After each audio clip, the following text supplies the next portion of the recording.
जय श्री कृष्ण। रज्जूभाई शतराणी की वार्ता का भाग 9 और 10। श्री महाप्रभु जी ने आज्ञा की, तू चिंता मत कर। मैं तुझे सदैव अपने चरणार विंदों के समीप ही रखूंगा। तू अपने मूल स्वरूप का स्मरण कर। लीला में तेरा स्वरूप रतिकला सखी का है। तू श्री ललिता जी की सखी है। युगल स्वरूप के विहार हेतु विविध सामग्रियां सिद्ध करना ही तेरी सेवा है, परंतु उन सामग्रियों का अंगीकार करना तेरा अधिकार नहीं है। वह अधिकार केवल श्री ललिता जी का है।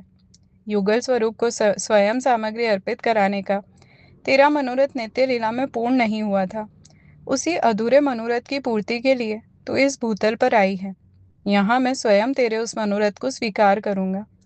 अतः लीला संबंध का विचार करके देह त्याग का संकल्प मत करना। तेरे सभी मनोरथ पूर्ण होंगे। श्री वल्लभ की यह कृपामयी आज्ञा सुनते ही रज्जो के रोम रोम पुलकित हो गए। प्रेम और भावावेश में वे कुछ समय के लिए मूर्छित हो गई। उधर रज्जू के पिता ने विचार किया, रज्जू को श्री महालक्ष्मी जी के बिना यहाँ अच्छा नहीं लगता, तो क्यों न हम अडेल जाकर ही रहे। वहाँ श्री महाप्रभु जी के नित्य दर्शन होंगे और उनकी सेवा का अवसर भी प्राप्त होगा। रज्जू के पिता रज्जू आदि परिवारजनों को साथ लेकर अडेल आ गए और वहीं स्थायी रूप से रहने लगे। श्री वल्लभाचार्य जी ने रज्जू के पिता के मस्तक पर सेवा के लिए श्री बालकृष्ण जी का एक अत्यंत छोटा एवं मनोहर स्वरूप पधराया। यह आप श्री के मातृ चरण की गोद में खेलता स्वरूप था। रज्जू के माता पिता ने कुछ समय तक प्रेम पूर्वक उस स्वरूप की सेवा की। तत्पश्चात वे हरि चरणों में लीन हो गए।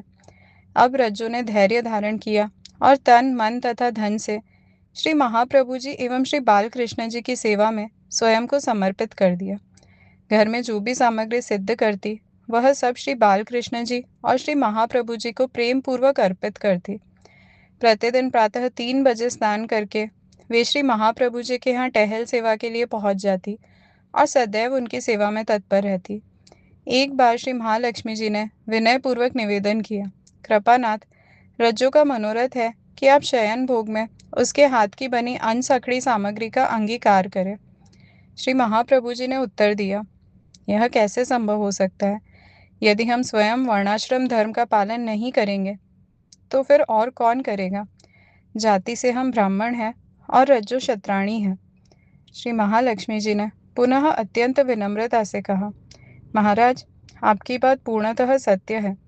भूतल पर वेद मर्यादा का पालन करना आपके लिए सर्वथा उचित है, किंतु इस समय आप अपनी निज निकुंज भावना में विराजमान हैं।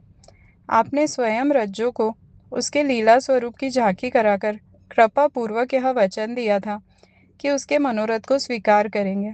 अतः मैं पुनः आपसे प्रार्थना करती हूँ कि अपनी ही स्थापित इस मर्यादा का अतिक्रमण कर रज्जो जैसी निष्काम, निर्मल और भक्ति भाव से परिपूर्ण सेविका के मनोरथ की सामग्री का अंगीकार कीजिए। जय श्री कृष्ण।